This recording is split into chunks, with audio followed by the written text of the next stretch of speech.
channel yang pas banget buat kalian, para pencari asupan mata dan para pemburu serabi lempit. Gimana kabarnya? Adakah di sini generasi sinetron montir-montir cantik? Nah, film kali ini ada hubungannya dengan mobil-mobil bergoyang dan relasi dalam keluarga antara seorang ibu dan anak perempuannya. Kalian mesti nonton sampai akhir, karena dua aktris berpengalaman dari Korea, yaitu Lee Eun-mi dan Yoon Yul akan memberikan scene-scene yang top sebagai ibu dan anak. Judulnya adalah Mother and Daughter Car Center, yang dirilis baru aja tahun 2021 ini. Yang pasti akan ada pria-pria laknat yang maha beruntung karena dibayar buat disikat oleh serabi lempit yang ganas-ganas. Jangan lupa ya untuk tetap menjaga diri, gunakan ponakan online masing-masing, karena efek samping yang berkepanjangan terhadap adegan cocok tanam dan pergenjotan duniawi hanya dapat dikontrol kalau kita bijak menontonnya. Buat kalian yang penasaran, rilekskan pinggul kalian, duduk santai, dan Om puter dulu intronya.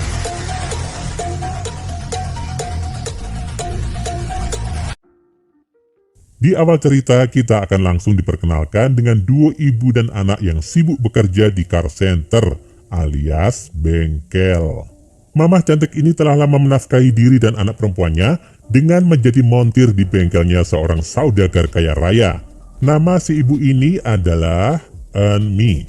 Sementara anaknya yang gak kalah jos, yang sebenarnya udah sering muncul di channel ini sih, si Yoon Yul membantu ibunya memasang kampas kopling sambil melayani tamu. Selang beberapa saat datanglah saudagar kaya raya di kabupaten itu yang memiliki usaha bengkel tempat Eun-mi dan Yoon bekerja. Wajah yang sudah gak asing lagi gengs. Namanya suka ganti-ganti, tapi karena kelakuannya kita sebut saja Om Sakni. Ya iya, karena Om Sakni ini sudah berkeluarga tapi masih sering cari-cari kesempitan di dalam kesempatan kalau pas ke bengkel. Eun-mi dan Yoon curhat bahwa bengkel mereka sepi sekali, padahal sudah nyebar paku payung di jalanan. Karena otak Om Sakni ini emang dasarnya dialiri darah dari jantung dan DNA pemburu serabi lempit, dia memberikan ide yang sangat bengek yung. Tapi ide bukan sembarang ide. Sebelum inspirasi itu makin datang, Om Sakni mengajak Yoon untuk mampir ke hotel dulu sebelum pulang. Dan dengan kekuatan harta dan tahta, Om Sakni berhasil bercocok tanam dengan Yoon. Setelah mereka melancarkan pergenjotan duniawi, Om Sakni meminta Yoon untuk mengajak ibunya esok hari menggunakan pakaian kurang bahan supaya pelanggan bengkel jadi rame. Dan benar saja, esok paginya Yoon memberikan contoh terlebih dahulu. Dengan pakaian hitam yang aduhai, dia mulai membantu ibunya bekerja di bengkel. Gak berapa lama, Om Sakni tiba-tiba datang dan membawa pelanggan baru. Yoon diminta untuk melayani perbaikan mobil tuan itu. Tapi ketika sedang menanyakan bagian mana saja yang rusak, Yoon malah diserang dengan aksi cakar elang tangan nakal. Yoon sangat kaget dan lalu bergegas ke toilet. Sementara itu, tuan pelanggan yang ternyata bejat itu lalu membatalkan proses perbaikan mobilnya. Aneh sih. Ketika Mama Eun-mi menanyakan ada apa dengan putrinya itu, Yoon hanya menjawab bahwa ia nggak apa-apa. Singkat cerita, Om Sakni pulang ke rumah. Tapi di tengah perjalanan, ia kelihatan marah karena memang mau dicerai istrinya. Dengan secepat kilat menunggang angin, Om Sakni langsung menelpon Mama Eun-mi untuk mengajaknya ketemuan dengan alasan mengajari cara membedah tromol pada ban ninja. Malam harinya, nggak ke anak, nggak ke ibu, Om Sakni mengajarkan cara menarik pelanggan dengan meminta Mama Eun-mi memakai pakaian seksi. Bentar, ini semua pada masuk tim siapa nih? Mama Eun-mi atau Mbak Yoon Yul? Om tunggu komentarnya ya. Ketik cocok tanam spasi nama jagoan Anda ya gengs. Oke, setelah tutor dan studi banding soal perbengkelan, Mama Eun-mi langsung digenjot dan diplekoto saja oleh Om Sakni laknat itu. Keesokan harinya, Mama Eun-mi udah siap banget dengan pakaian yang mengundang pria punya selera. Berbekal baju macan tutul, pelanggan siap dilayani dengan baik. Dengan arahan dari Om Sakni, Mama Eun-mi melancarkan aksi permajaan terhadap tuan pelanggan. Dan karena tuan pelanggan otaknya juga termasuk gosok, diam-diam mau aja dan langsung minta servis rudal lengkap plus sajian serabi lempit dari Mama Eun-mi. Ketika mereka berdua selesai melakukan semua itu, Yoon tiba-tiba datang dan terkejut akan perbuatan mamanya. Sungguh terlalu, bisiknya dalam hati. Hubungan ibu dan anak memang agak renggang. Tapi Om Sakne cuan besar karena tuan pelanggan laknat setuju menjadi pelanggan abadi dari bengkel itu. Ketika lagi happy-happy, Om Sakne ditelepon oleh istrinya. Kesekian kalinya istrinya mengajaknya untuk bercerai karena udah gak tahan akan kelakuan serong seorang Om Sakne. Usut punya usut, istri Om Sakne ini sudah punya selengkian juga, makanya minta cerai.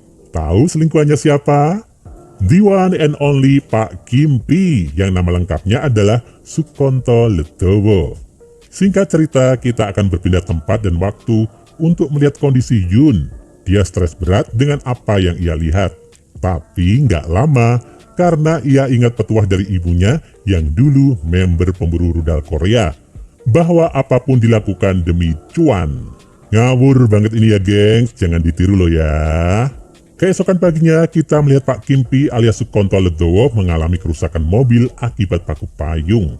Akhirnya mobilnya dibawa ke bengkel terdekat yang nggak lain adalah bengkel tempat Enmi dan Yun bekerja. Rezeki lagi untuk Pak Kimpi. Saat itu Yun sudah siap dengan baju seksi dan rudal Pak Kimpi nggak bisa dikendalikan lagi. Suatu pemandangan yang membagongkan. Pak Kimpi dan Yun akhirnya melakukan servis lengkap plus cocok tanam dan tukar serabi di bengkel itu juga. Dan kejadian berbalik. Mamah Enmi giliran yang menyaksikan sendiri bahwa putri tercintanya disikat oleh pelanggan bengkel.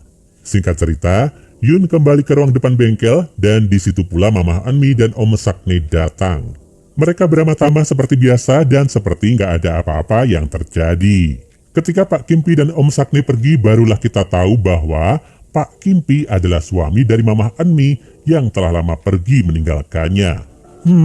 Suatu perkejutan dan cocok tanam yang membagongkan ya. Mamah Enmi dan Yun berpelukan dalam perasaan haru dan bingung sekaligus, karena si anak ternyata sudah disikat bapaknya. Tapi di sisi lain, Pak Kimpi berjanji akan bertanggung jawab dan kembali menafkahi mereka serta berkumpul lagi satu keluarga.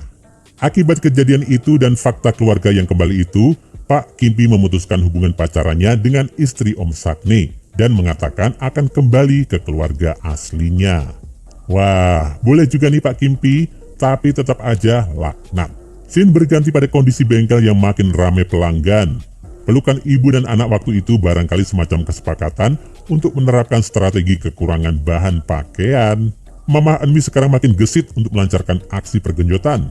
Tanpa dipaksa dan ditekan apa-apa, Mamah Enmi secara mandiri menyerahkan serabi lempitnya pada pelanggan setia bengkel itu. Dan film pun selesai.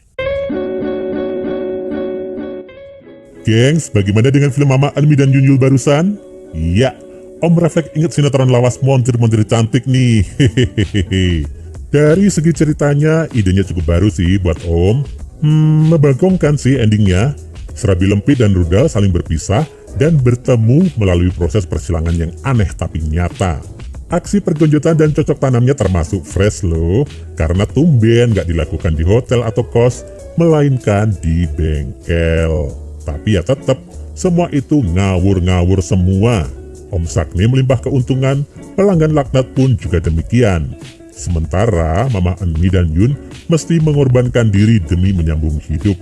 Gengs, satu hal yang Om jadi kepikiran nih, pas corona gini pekerjaan memang susah dan sangat menekan ya. Tapi tetap berdoa dan bersabar sambil berusaha. Melalui pekerjaan yang halal dan direstui oleh alam, rezeki kita akan membawa berkah, gitu ya. Amin. Nah, itu tadi gengs alur film untuk hari ini. Bagi kalian yang ingin request film, silahkan tulis di kolom komentar ya. Jangan lupa klik subscribe dan nyalain lonceng notifikasimu untuk menikmati alur cerita film menarik lainnya. Sampai ketemu lagi di video selanjutnya.